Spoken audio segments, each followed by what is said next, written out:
bienvenidas. Estamos una vez más en Copa Con, en este caso con Lucía Fabretto y con Agnese Fabretto Dragone, enóloga y bodeguera, como recién te definías. Que bueno, nos van a contar un poquitito de las particularidades de estos vinos que nos van a presentar hoy y también algunos otros que están dentro de sus líneas y que queremos un poco difundir y compartir con la idea de que se conozca más la bodega, que se conozca más el vino y sobre todo traer a la vida la historia que siempre hay detrás de la bodega y de cada vino. Así que bueno, bienvenidas. Gracias. Muchas gracias, un gusto poder estar acá con este equipo para presentar un poquito algo de lo que son nuestros productos. Contarte un poco de Emilio para la gente que no nos conoce, que somos una bodega familiar, que este año estamos cumpliendo 85 vendimias. Es una bodega que estamos en las costas de Pando, que se caracteriza la bodega por ser una bodega que históricamente ha sido liderada por mujeres en toda la historia, o sea, por las 6 hermanas que dieron comienzo al establecimiento y bueno, hoy en día nosotras dos, que somos las que estamos a cargo del lugar. Y bueno, contarte un poco que lo que elegimos para presentar, queríamos como dar un pantallazo para los que no nos conocen de distintas líneas que tenemos. El primer vino que elegimos es el Viognier Surly, es 2020. Ya habíamos tenido otro vino que es Surly también, lo único que no lo identificábamos en la etiqueta, que era de la línea de Dragone, pero bueno, ahora decidimos subirlo un escaloncito más y ahora pasó a la línea de los reservas. Es un vino que es criado con las lías en la barrica. Ahí capaz que estaría bueno que la técnica Agnese nos cuente un poquito. ¿Qué tal la añada 2020 en relación a, bueno, fue muy comentada de que había sido una buena añada para la vendimia, que lo único bueno que había quedado 2020 era la uva para el vino? ¿Y a usted qué les resultó también? No, justamente porque veíamos que teníamos buena materia prima, decidimos hacer un montón de cosas y dárselas a conocer al público, ¿no? Y fue así que surgió la idea de renovar un poco nuestro Viognier Reserva, porque en realidad la primera añada que se hizo de Viognier Reserva fue en el 2016. Entonces, en el 2020 volvimos con este vino, pero renovados. Y nada, se hizo una selección de una barrica que realmente estamos satisfechos por el plus que le brinda al vino, porque si bien se aprecia la fruta fresca de esta variedad, esas notas a durazno, a pera, a damasco, también se aprecia de forma muy sutil la vainilla, que, o sea, no es una vainilla invasiva, sino que está integrada al vino. Fue una barrica que seleccionamos porque justamente su tostado es por calor y no por fuego, como se utiliza para los vinos tintos. Entonces es una nota sutil y nada. El plus de trabajar con las lías, que lo hace más gordo, más ancho en boca, nos pareció que estaba bueno mostrarlo y trabajarlo de esa manera, ¿no? Y lo que tú decías de la vendimia 2020 es como el sueño del pibe, ¿no? Porque lo bueno que tuvo la vendimia 2020 es que, bueno, toda los días previos a la vendimia fue muy seco y tuvimos toda la vendimia seca. Entonces no tuvimos ni un solo problema de sanidad, que a veces es un poco lo que nos pasa con las lluvias pre-vendimia. Y lo bueno que tiene, que fue un año que nos animó mucho a hacer cosas nuevas, porque tenías la libertad de poder esperar la uva, de ir viendo día a día cómo iba evolucionando sin que el factor tiempo te estuviera presionando, sino que lo único que vos medías era la evolución que tenía la uva en el viñedo y nada más, porque tenías un pronóstico de tiempo que te permitía hacer eso. Ahí fue que surge en el 2020 la línea homenaje, que es uno de ellos es el Isabela. ¿Qué hay dentro de la línea homenaje? En la línea homenaje tenemos Isabela, que bueno, es el vino que elaboramos con la uva del Parral y con la única fila que tenemos plantada del año 33, de la época del bisabuelo. Y después el otro vino que tenemos es Margarita, es un blush blanco. ¿Ambos son homenajes a quién? Isabela, porque queríamos un poco retrotraernos en el tiempo, y lo vas a ver ahora cuando pongas la nariz en esta copa, como todas las personas que lo prueban sienten que se retrotraen en el tiempo y se trasladan a la casa de los abuelos, a la casa de los padres, al momento que era muy común hacer vino casero en los garages de todas las casas. Entonces nos pareció hacer un homenaje a toda esa gente que hacía el vino casero y con un estilo totalmente distinto. Claro. Y después, bueno, Margarita fue un homenaje porque justo el año pasado fue el primer año que hicimos una vendimia sin la nona, que fue la que estuvo antes que empezáramos nosotros en la bodega, y bueno, quisimos hacerle un homenaje a ella, por eso ella se llamaba Margarita, entonces por eso surgió el Margarita Brush. Pero Isabela, si vos ves, lo fantástico que tiene es, sí, es ya la les cuento nariz. que nosotros lo incorporamos hace poco en la línea, lo habían traído para probarlo. A todos los que lo probamos catándolo nos encantó, y por eso enseguida cuando le hicimos el pedido lo pusimos como copa de bienvenida. Nosotros siempre a los clientes le damos copa de bienvenida de vino, y previendo que este fin de semana iba a estar lindo, al mediodía sacamos esta promoción así de dar la copa de bienvenida, y a la gente le gustó muchísimo. Sobre todo le llamaba la atención lo aromático que era el vino. Es ideal para presentarlo con el clima que se viene ahora, sí, para servirlo bien frío. Lo que sí es un aroma muy invasivo. Sí. Vos ponés este vino en la copa y después, por más que la enjuague y pasás a otro, sigue estando el aroma, ese aroma típico de la uva del Parral. O sea, la mayoría de la gente la conoce como la uva frutilla, la chinche, claro, o la brasilera, como le decía. Pero el aroma que está en el final del vino está increíble. Sí. Y lo sentís, o sea, cuando llevas a la nariz la copa, enseguida es como que te vienen todas imágenes de cosas dulces, claro, a la mente, así. Y bueno, después, a mí personalmente me parece que lo más interesante que tiene es la nariz. Yo tengo colegas que lo han tomado, y claro, que el que está acostumbrado al vino tinto, capaz que no elige tomar Isabela. A mí me da la sensación que estoy tomando el jugo de la uva, que no estoy tomando un vino, que estoy tomando jugo de uva Isabela. Es la sensación que tengo yo cuando lo tomo, que si está bien frío a veces no logro percibir ni el alcohol que tiene, que es la sensación esa. Y un poco con la... Y ahí como técnica cuando... No, y un poco con la elaboración lo que quisimos hacer es romper esquemas en esa uva, ¿no? Creo que estamos acostumbrados a consumir la uva frutilla, pero en un vino tinto, vinificada en conjunto con la famosa Riage o Tanat. Entonces, bien casero, bien vino casero. Entonces, nada, queríamos demostrarle al público que verdaderamente con cualquier tipo de uva podés hacer una inmensidad de productos, y bueno, fue así que surgió la idea de hacer un rosé bien al estilo Provence, simplemente con una molienda y prensado directo. Tiene una vinificación muy tradicional, viene el mismo estilo que los blancos. La idea era tratar de destacar la finura que presenta la variedad de esas notas a fruta de pulpa roja, la cereza, la frutilla, frambuesa también, destacar esas notas dulces, ¿no?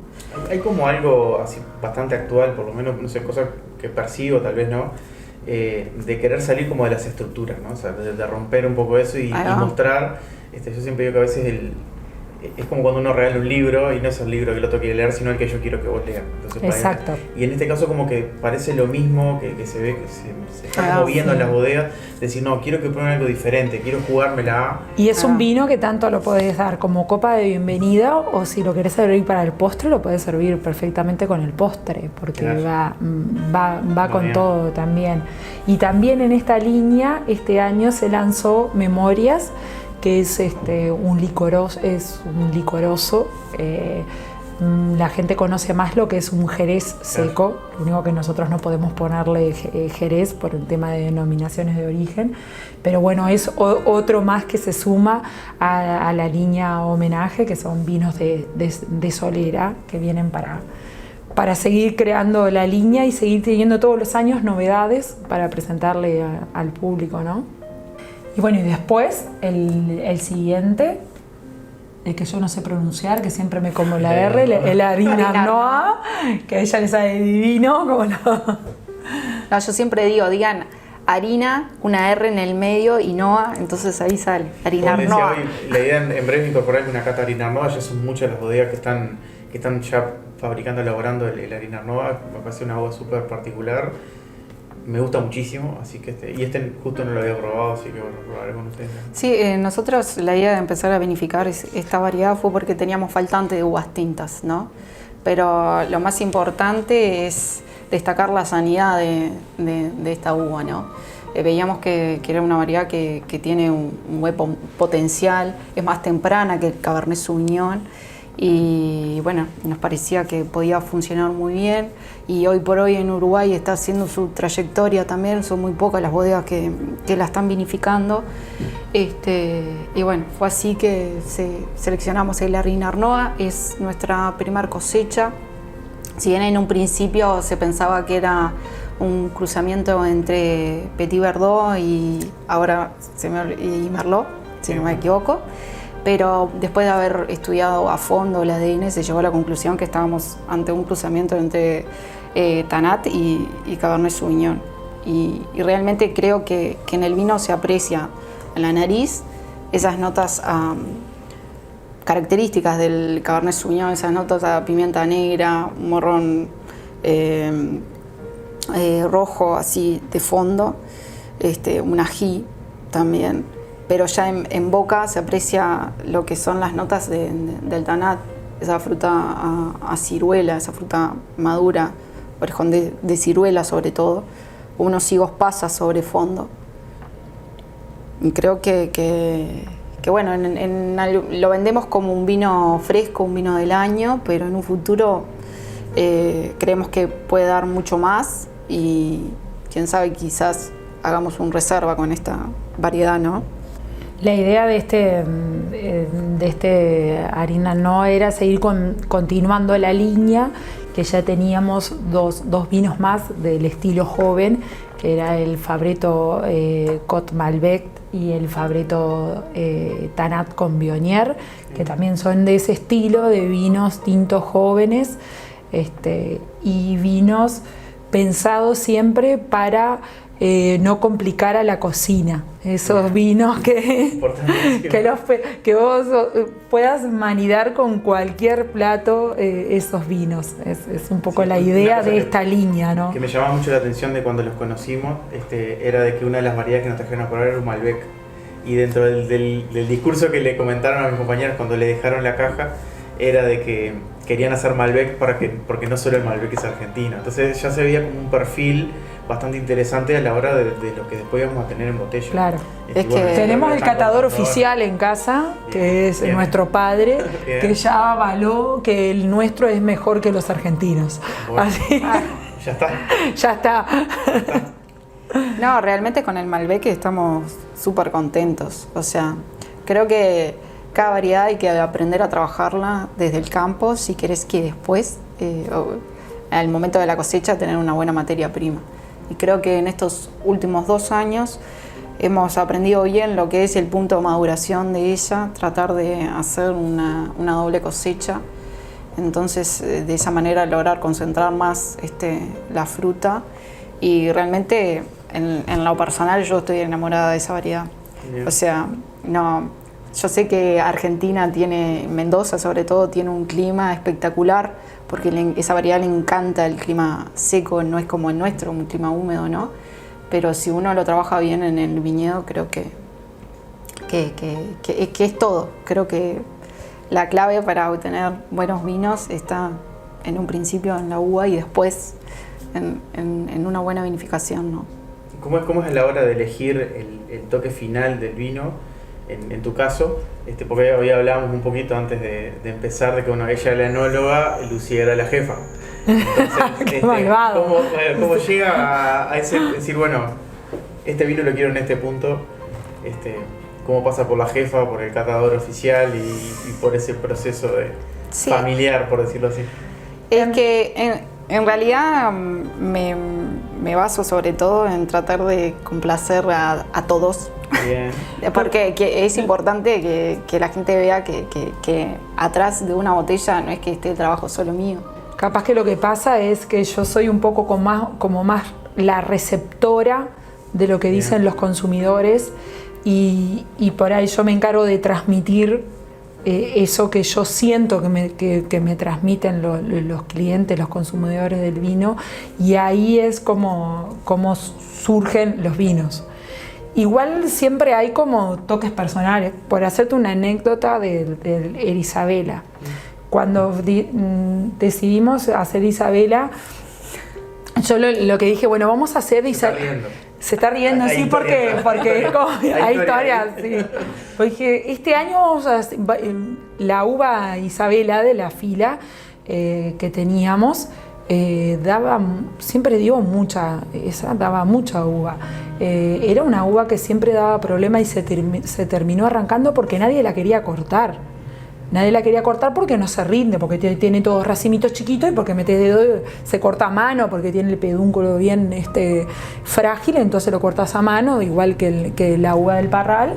Entonces dijimos, este año no lo vamos a vender, porque nosotros lo vendíamos esa uva para gente que hacía vino casero.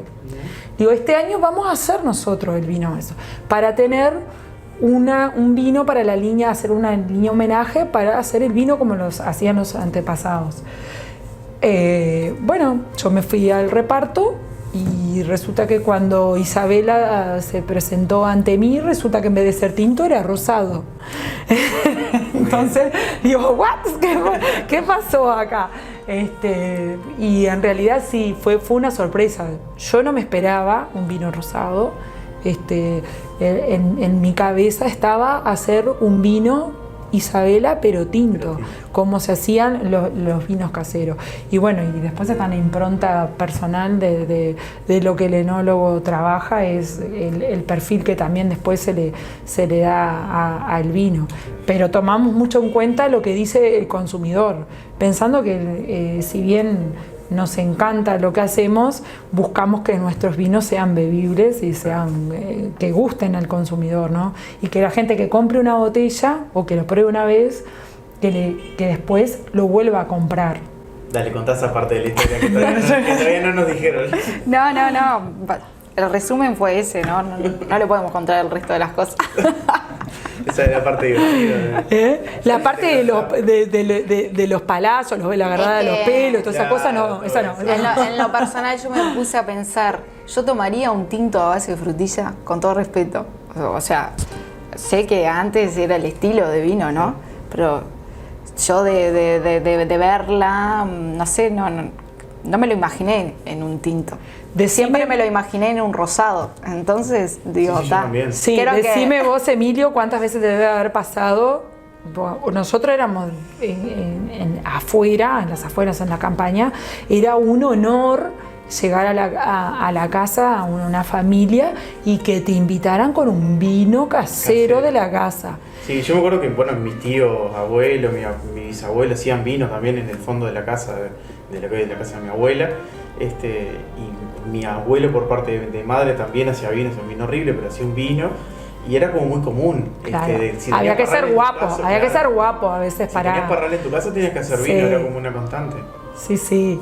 Y aparte eran vinos de repente que, bueno, con una acidez capaz que demasiado alta, o a veces algunos problemitas que no podían controlar un poco la estabilidad, o un poco a veces la acidez volátil que se subía unos puntitos para arriba, y bueno, y después era un compromiso terminar el vaso que te servían, ¿eh?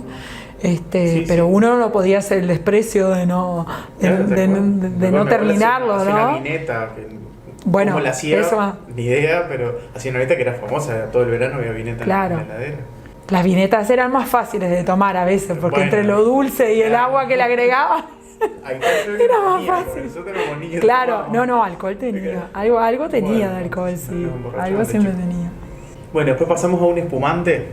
Que en esa línea tenemos 3 actualmente.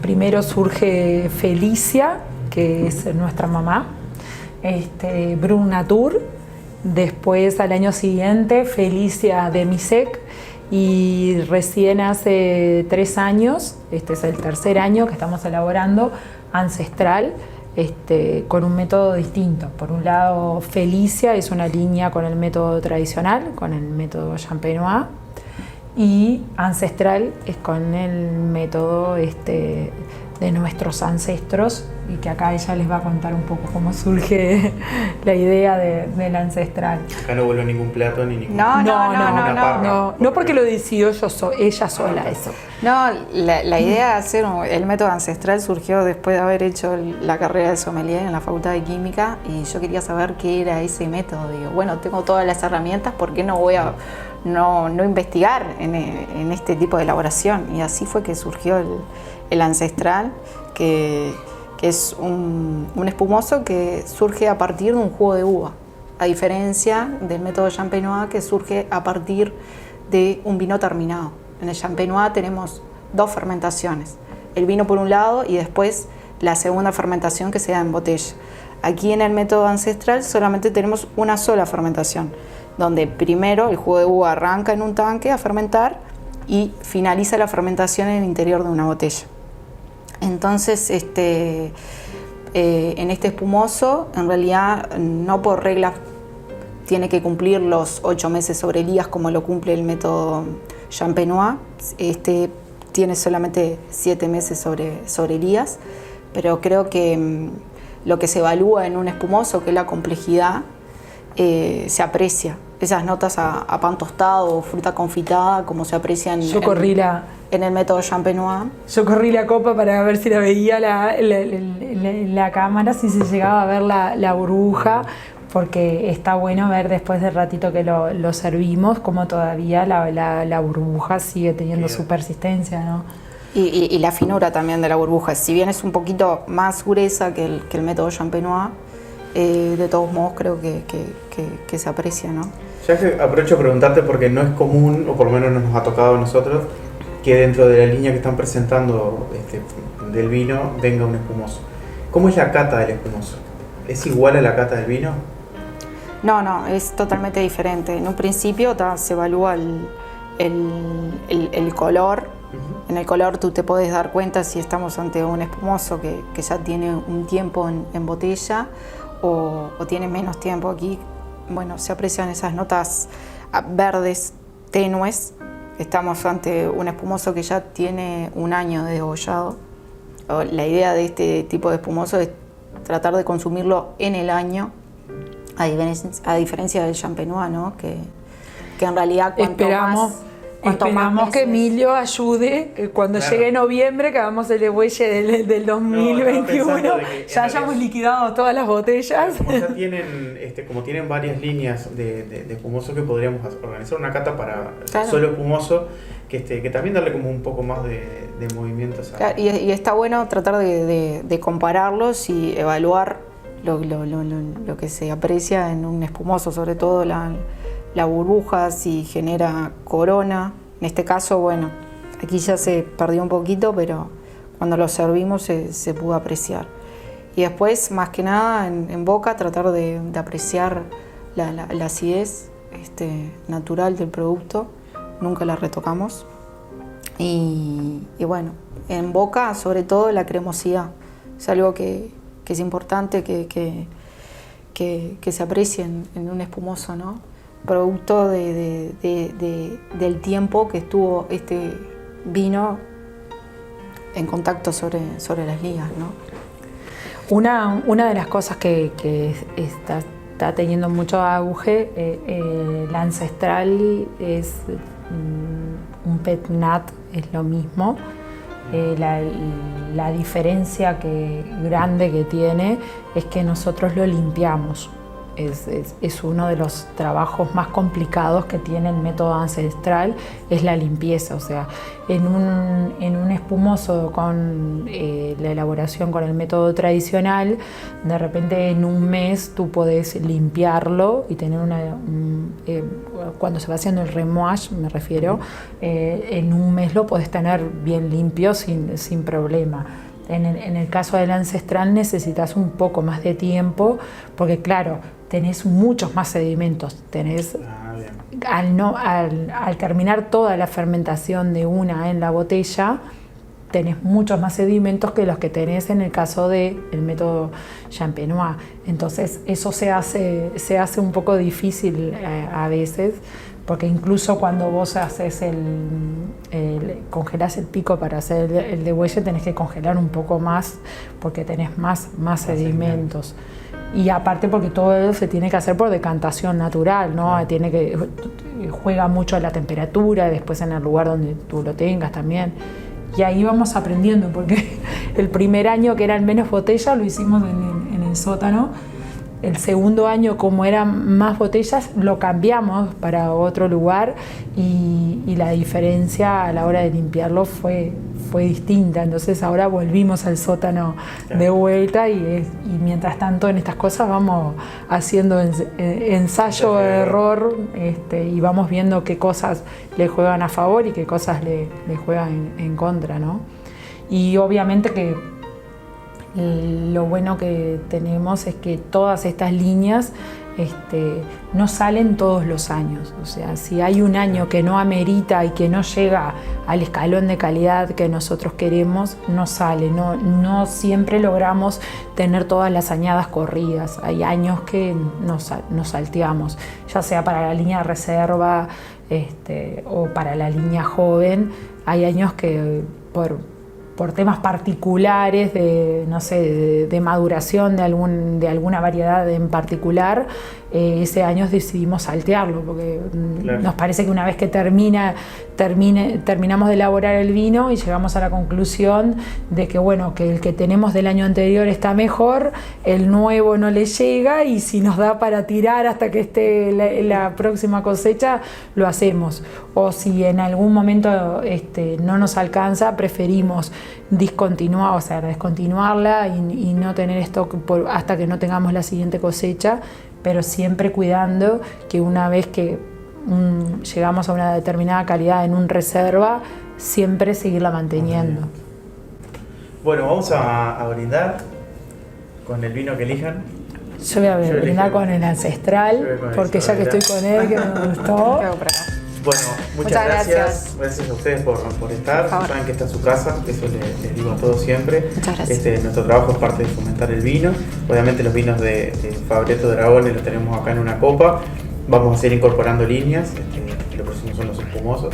Y bueno, lo que necesiten, lo que quieran, son bienvenidas siempre. Muchísimas gracias. Buenísimo. Muchas gracias. Espero que les haya gustado.